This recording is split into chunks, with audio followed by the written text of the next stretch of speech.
자, 오늘 말씀 함께 하겠습니다. 오랜만에 하네요. 로마서 강의 37탄입니다. 거듭남의 마지막 단계다. 오늘 본문 로마서 13장 8절에서 14절입니다. 오늘 본문 로마서 13장 8절에서 14절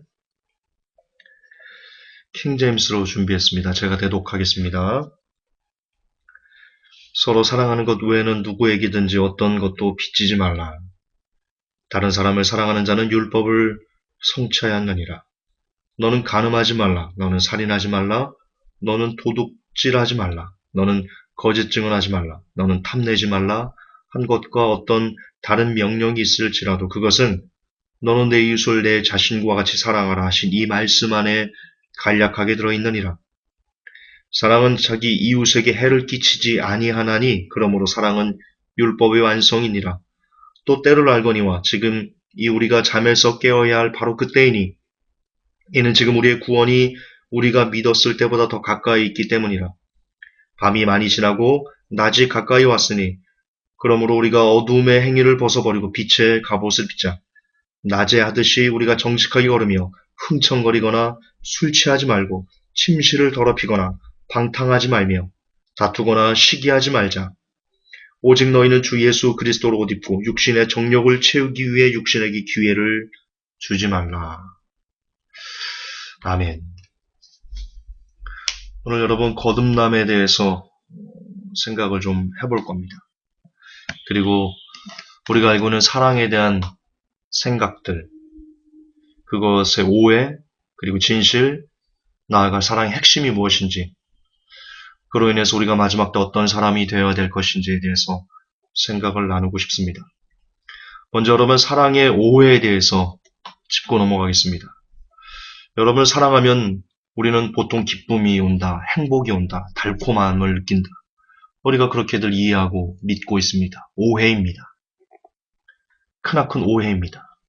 사랑이 오직 기쁨이고 사랑이 오직 행복이고 사랑이 오직 달콤함 뿐이라면 왜 그렇게 죽자 보지 못하면 죽을 것만 같은 사람들이어서 남녀간에 결혼하고 나서 어떻게 그렇게 서로 지지고 볶고 싸우며 많은 헤어짐과 다툼, 이별들이 있겠습니까?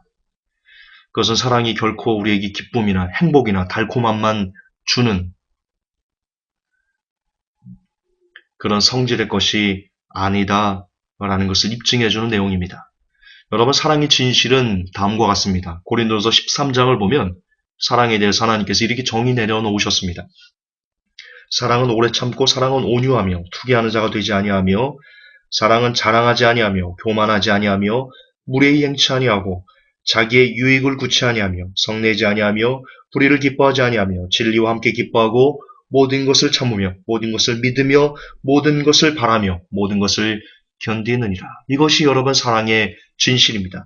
여기 어디에 기쁨이 있습니까? 여기 어디에 행복이 있습니까? 여기 어디에 세상적인 달콤함이 있습니까? 아닙니다. 사랑은 세상적으로 보면 참 힘든 겁니다. 어찌 보면 고통스럽기도 합니다. 왜? 나를 쳐서 복종해야 되니까요. 나를 죽여야 되니까요. 내가 원하는 것을 하지 않는 것이 사랑이니까요. 우리는 반대로 얘기합니다. 내가 원하는 것을 하는 것이 사랑이다. 그렇게 생각합니다. 그래서 상대방을 옥죄입니다. 내가 원하는 것을 해도 그렇지 않으면 너는 사랑하는 것이 아니야. 착각입니다. 내가 사랑하지 않는 겁니다.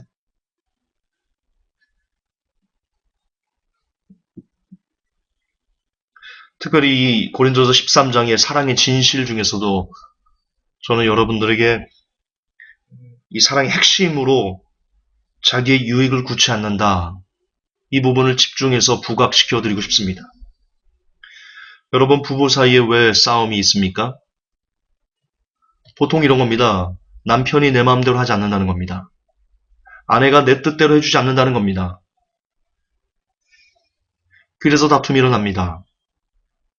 그것이 무엇 때문입니까?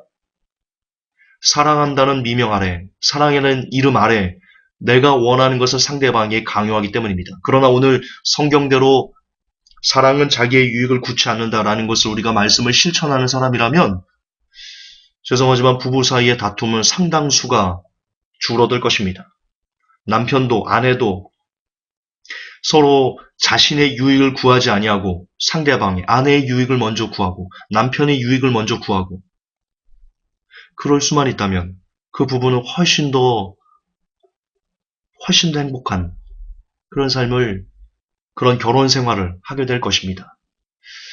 노부부가 있었습니다. 60대 노부부가 있었는데 그분들이 20대 때 결혼해서 40년을 동고동락하면서 참 주위에서 인고 부부다 이렇게 얘기를 하는 그런 부부였습니다. 제가 설교 때도 몇 번 말씀드렸는데요. 물었습니다.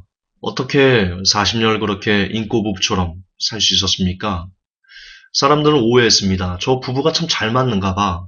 저들의 마음이 참 잘 맞고 성격이 잘 맞고 그래서 저렇게 동고동락 40년을 했나 봐. 이렇게 오해들을 했는데요. 실상은 그렇지 않았습니다.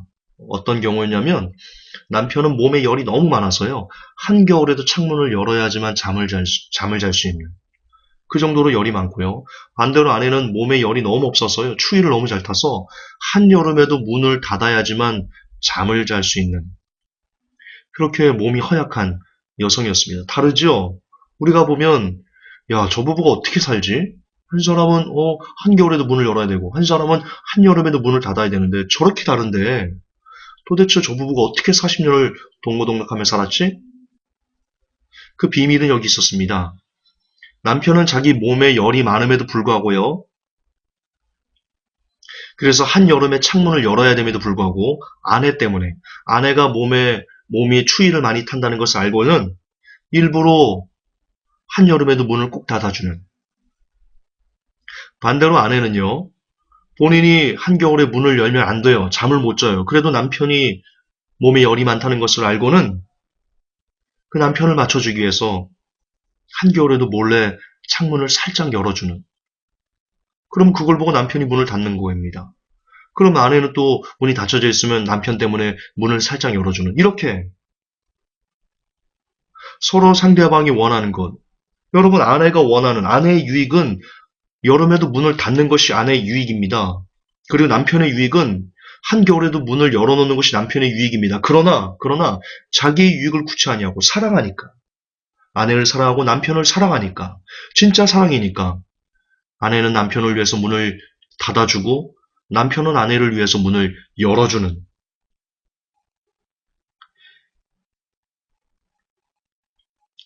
그것이 결국 그 두 사람을 40년 동안 동고동락하게 해줄 수 있는 힘, 원동력이 되었던 겁니다.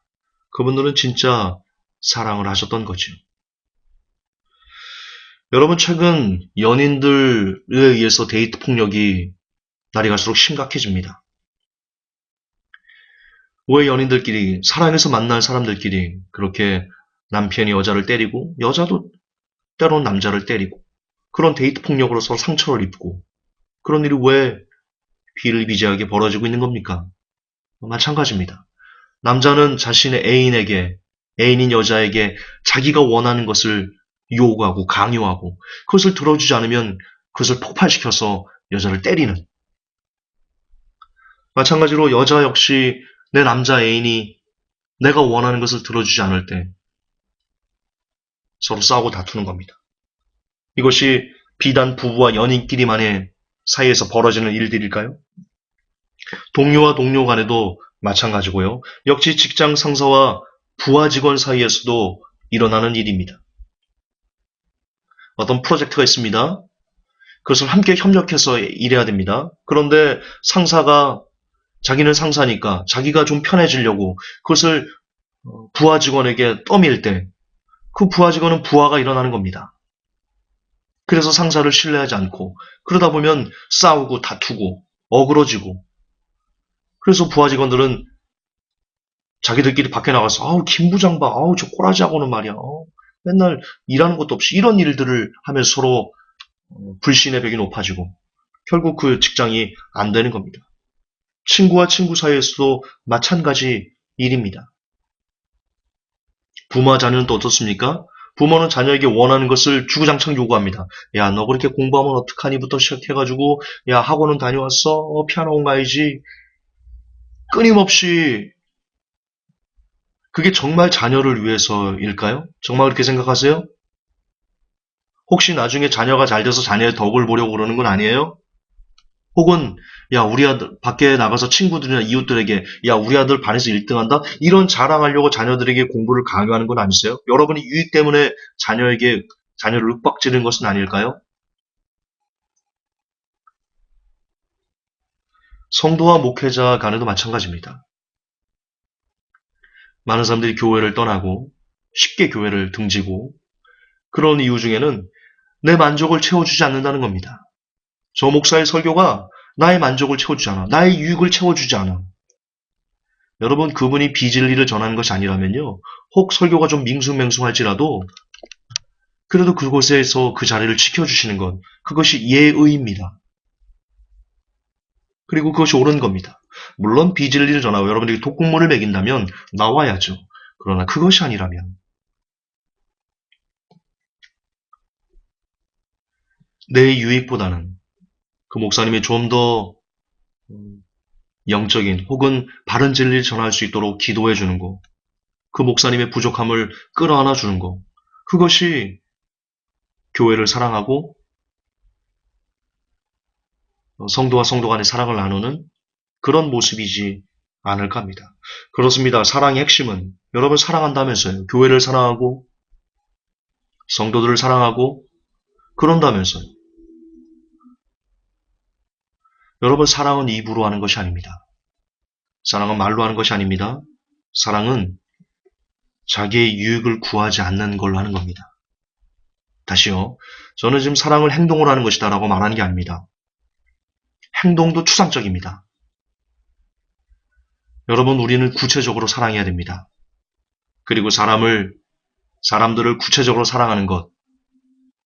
고린도서 13장에 나와 있는 사랑의 진실을 우리가 이 땅에서 행동으로 표출해내는 것은 다름 아닌 늘 자기의 유익을 구치 아니하는 그런 마음, 그런 다짐, 그런 걸로 남편을 사랑하고 아내를 사랑하고 연인을 사랑하고 동료를 사랑하고 직장 상사를 사랑하고 친구를 사랑하고 부모님을 사랑하고 자녀를 사랑하고 목사님을 사랑하고 성도님을 사랑하는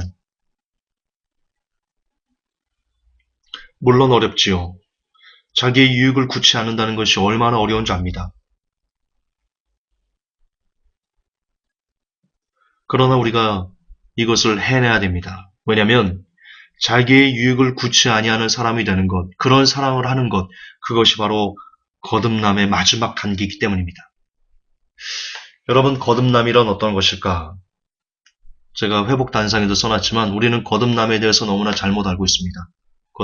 거듭난다면 마치 그 사람이 어떤 영적인 희한한 능력을 덧입어서 막 기도하면 죽은 시체가 막 빨딱빨딱 살아나고 뭐 방언 터져가지고 막 쌀랄쌀라 막 이러고 뭐 환상을 보고 막 예언을 막 해대고 이런 뭔가 신비한 어떤 능력, 영적인 능력을 나타낼 때, 야, 저 사람 거듭났나 봐. 하나님의 사람인가 봐. 우리가 그렇게 이야기하고 있거든요. 잘못된 개념입니다.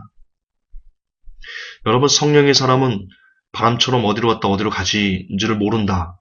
그렇게 자연스러운 것이다. 이 이야기하고 있습니다. 거듭난 사람은 성령의 사람이라 말할 수 있습니다. 여러분, 성령은 소리가 나지 않습니다. 성령의 사람은 절대로 소리가 나지 않습니다. 빈수레가 요란한 겁니다. 그러므로 거듭남이란 결국 소리나지 않는 우리의 삶 가운데 진정으로 사랑을 베풀 줄 아는 사람, 아니, 사랑을 할 줄 아는 사람이 되는 것, 그것이 거듭남의 마지막 단계다. 저는 그렇게 믿습니다. 그리고 거듭 반복하지만, 사랑을 한다는 것, 사랑할 줄 아는 사람이 된다는 것은 끊임없이 자신의 유익을 구하지 않는 그런 삶을 훈련하는 것에 있습니다. 그러므로 거듭남이란 늘 강조하지만 한순간에 이루어지지 않습니다. 한순간에 내 멋대로 살고 내 유익만 추구하던 사람이 어느 순간 갑자기 뒤집어져가지고 다른 사람의 유익을 구하고 남편의 유익을 구하고 아내의 유익을 구하고 연인들의 유익을 구하고 우리 직장 상사의 유익을 구하고 그런 사람으로 한순간에 변할 수 있을까요? 천만의 만만의 콩떡입니다. 그럴 수 없습니다. 사람은. 습관적으로도 과학적으로도 그것은 불가능합니다. 끊임없이 훈련해야 됩니다. 끊임없이 노력해야 됩니다. 이걸 압니다. 사랑할 줄 아는 사람이 되는 것은 끊임없이 자기의 유익을 구하지 않는 사람이다라는 것을 압니다. 머리로 이해합니다. 그러나 그것이 심장으로 내려오고 내 손과 발로 실질적으로 행동으로 나타나기 위해서는 많은 시간이 필요를 합니다. 그리고 계속 실수하면서 내가 잘못했구나. 내가 사랑하지 못했구나. 내가 또 나의 유익을 구했구나. 라고 하면서 또 날마다 나를 쳐서 복종하는 것. 그것이 갈라디아 2장 20절 아닙니까? 내가 그리스도와 함께 십자가에 못 박혔나니 그런즉 이제 내가 산 것이 아니요 내 안에는 그리스도를 믿는 믿음으로 사는 것이다.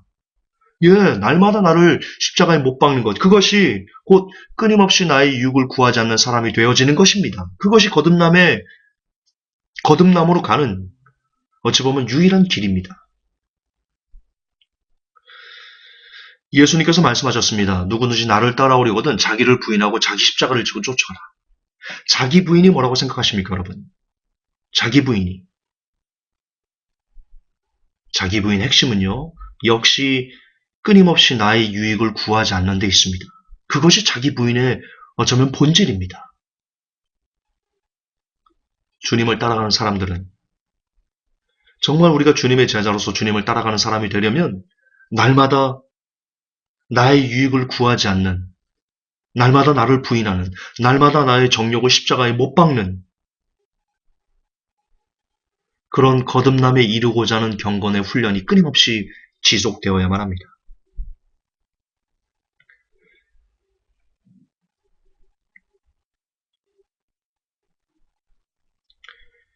그래서 마지막에는 사람에게만 했던 나의 유익을 구하지 않는 것들이 마지막에는 어디까지 이르러야 되냐면 신에 대해서도 자기의 유익을 구하지 않는 사람이 되는 것. 그것이 거듭남의 최종 종착지입니다. 다시요. 우리는 사람들에게 끊임없이 자기의 유익을 구하지 않는 사람으로서 그런 사람이 되기 위해서 노력해야 됩니다. 그것이 나를 부인하고 자기를 부인하고 자기 십자가를 지는 겁니다. 그것이 날마다 정과 욕심의 십자가에 못 박아가는 삶입니다. 그것이 사랑이고 그것이 거듭남을 향해 가는 길입니다. 그런데 그런 훈련이 쌓이고 쌓여서 결국 우리가 어디까지 이르러야 되냐면 신에 대해서도 하나님에 대해서도 나의 유익을 구하지 않는 사람이 되는 것. 그것이 거듭남의 최종 단계입니다. 종착지입니다. 그렇기 때문에 조엘 오스틴의 긍정의 힘, 조영기 목사의 4차원의 영성은 파괴되어야만 합니다. 그것은 사람으로 하여금 성도로 하여금 거듭남에 이르도록 하는 것을 막는 거듭남에 이르지 못하게 하는 천국의 문을 닫아버리는 그런 저주받을 메시지이기 때문입니다. 신에 대해서까지 자기의 유익을 구하지 않는 사람. 내가 아무리 원하는 것이 있을지라도 신의 뜻이 아니면 신의 뜻대로 하옵소서라고 하면서 내 뜻을 포기할 수 있는 사람, 내 유익을 구하지 않을 수 있는 사람. 오직 신만이 옳습니다. 오직 하나님만이 옳습니다. 나는 틀립니다. 지금 내가 원하는 것이, 지금 내가 기도하는 것이 이루어지지 않는다 할지라도 그래서 이것이 내 만족으로 자리 잡지 않는다 할지라도 신만이 옳습니다. 주의 뜻대로 하시옵소서. 라고 말하며 내가 원하는 것을 기필코 꺾을 줄 아는 사람, 내 유익을 하나님께 관철하지 않을 수 있는 사람, 그것이 거듭남의 최종 정착지입니다. 그럴 때 거듭남은 완성되는 것입니다. 저는 그렇게 믿습니다. 열두 사도가 그랬고요. 초대교회 성도들이 그래야 했습니다. 그들은 신을 이용해서 신 때문에 자기의 유익을 충족시키는 그런 삶을 사는 것을 포기했던 사람들입니다. 오히려 신 때문에 자기가 원하는 것을 철저하게 꺾고 심지어 자신의 생명마저도 신을 위해서, 하나님을 위해서 초계와 같이 던진, 그러므로 초대교회 성도들, 그러므로 초대교회가 가장 밝은 복음의 빛을 이 세상에 비출 수 있었던 것입니다. 그런 복음의 능력이 있었기 때문에 전 세계에 예수 그리스도를 전하는 그런 영향력으로 나타났다는 것입니다. 순교자들의 마지막 고백입니다. 몇 번 제가 설교할 때 틀어드렸는데요. 다시 한번 거듭남의 사람들이 어떤 사람인지에 대해서 확인해 봅시다. 순교자들의 마지막 고백입니다.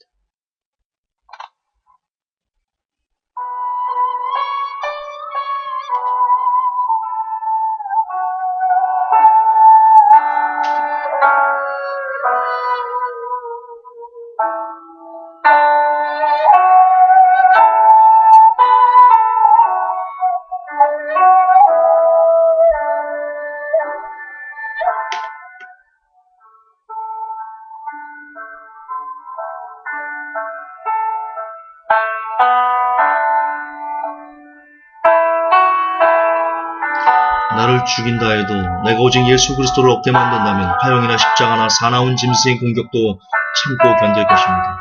나는 86년 동안 그분을 섬겨하는데 그동안 그분은 한 번도 나를 부당하게 대우하신 적이 없습니다. 우리 주 예수 그리스도를 위해 고문을 당하는 것보다 더 귀중한 일이 없습니다. 형제자매들에게 전해주세요. 믿음 안에서 굳게 서고 서로 사랑하라고. 나는 죽어도 좋습니다. 그러나 나의 구주를 배신할 수 없습니다. 나의 예수님은 나를 위해 죽었어. 그러므로 나는 그를 위해 기꺼이 나의 목숨을 바치겠소. 나는 내 입술로 그리스도를 부인할 수 없습니다. 오 주님, 당신의 손에 저를 의탁하나이다. 저를 구원해 주신 신실하신 하나님이요, 불길 속에서 이 영혼을 그리스도 당신께 드리나이다. 죽음은 이제 더 이상 공포가 아니며 기쁨의 나를 초대하는 것 같구나. 나는 깨끗한 양심으로 아무 죄 없이 죽음으로써 나의 믿음의 동료들과 분리되지 않을 것이다. 죽음의 공포는 나를 괴롭힐 수 없습니다. 저는 그분과 함께 하고 있기 때문입니다. 어서 취하라. 하나님께서 나의 보복자가 되실 것이다. 내 마음을 조사해봐라. 그리스도를 향한 사랑밖에는 찾을 수 없을 것이다. 그리스도 외에는 아무도 없다. 아무도 없다. 만약 말씀으로 인해 당신들에게 핍박이 온다면 몸은 죽이고 영혼은 죽일 수 없는 권세를 두려워하지 마십시오. 주님, 저들이 제게 가하는 포악을 용서해 주옵소서. 주님, 영구왕의 눈을 열어주소서. 이로 인해 하나님께 감사드립니다. 화형당하면서 누가 우리를 그리스도의 사랑에서 끊으리요? 화형당하면서. 그러나 나는 당신을 위하여 기도할 것이요, 그리스도의 십자가여 환영하노라. 화형당하는 와중 내 영혼을 당신의 손으로 받아주옵소서. 역시 화형당하는 와중 나는 그리스도께서 제게 가르쳐주신 대로 믿습니다. 결코 나의 주 그리스도와 그의 진리를 부인하지 않을 것입니다. 누가 우리를 그리스도의 사랑에서 끊으리요?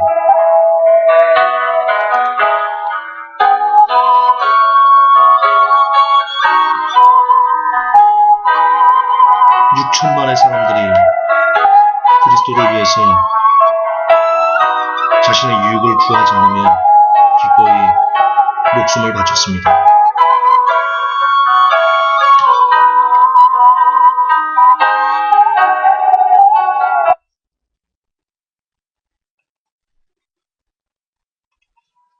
그러나 지금 이 시대는 조엘 오스틴 같은 거짓 선지자들, 조영기 목사 같은 거짓 목사들이 나타나 우리로 하여금 그리스도의 이름으로 너희들이 원하는 것을 받아 누려라 라고 말하고 있습니다. 믿음의 선조들은 여러분의 믿음의 그 위에 있는 선배들은 예수 그리스도 때문에, 예수 그리스도라는 이름 때문에 자신의 유익을 구하지 아니하고 심지어 가장 소중한 생명마저도 초기와 같이 버렸습니다. 그렇습니다. 그들은 거듭난 사람들입니다.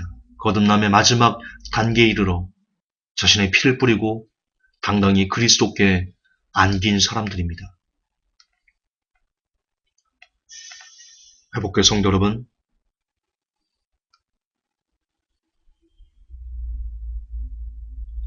저와 여러분들에게 얼마만큼의 시간이 남겨져 있는지 모르겠습니다. 시시각각 조여오는 경제와 자연과 세상과 내리침, 그리고 전쟁의 위기들, 지금처럼 긴박하게 흐르고 있는 때가 없습니다. 이제 우리는 거듭남의 완성을 향해서 반드시 나아가야만 할 때입니다. 아직 은혜의 시간이 지속되고 있을 때, 이제 우리 거듭납시다. 거듭남의 마지막 단계를 향해서 나아갑시다. 그것은 먼 곳에 있지 않습니다. 거듭남의 마지막 단계는 결코 추상적인 곳에 있지 않습니다. 그것은 바로 여러분 곁에 있습니다.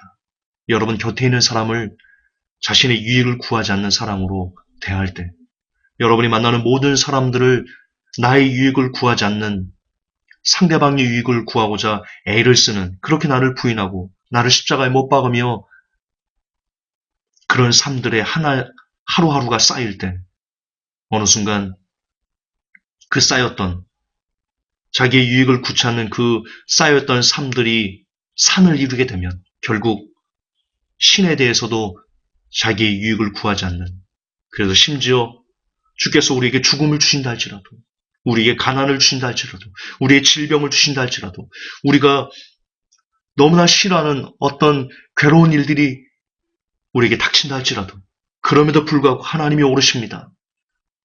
감사합니다. 라고 고백할 수 있는 사람이 되어질 때, 그때 비로소 천국의 문이 열려질 것입니다. 우리 그 거듭남을 향해서 오늘도 열심히 기도하고 열심히 말씀을 묵상합시다. 하나님 아버지, 오늘 거듭남의 마지막 단계라는 제목으로 거듭남이 무엇인지, 그리고 사랑이 무엇인지에 대해서 생각을 나누었습니다. 저를 포함해서 우리 회복교회 성도들 중에 온전히 거듭난 자가 그리 많지 않을 것입니다. 그러나 포기하지 않습니다. 아직 은혜의 시간이 우리에게 주어지고 있는 지금, 거듭남의 마지막 단계를 위해서 부단히 노력하겠습니다. 기도하겠습니다. 말씀 보겠습니다. 주여, 부디 우리의 영혼욕을 지배하시고 우리의 생각을 사로잡아서 온전히 그리스도에 복종하여 결국 신에 대해서도 나의 유익을 구하지 않는, 우리에게 일어나는 모든 일에 진실로 감사할 줄 아는 그런 진짜 하나님께서 사랑하실 만한 사람들이 되게 하옵소서. 먼저는 제가, 그리고 모든 회복교회 성도들이 그리 되게 도와주옵소서. 우리 구주 예수님 이름 받들어 기도하옵나이다. 아멘.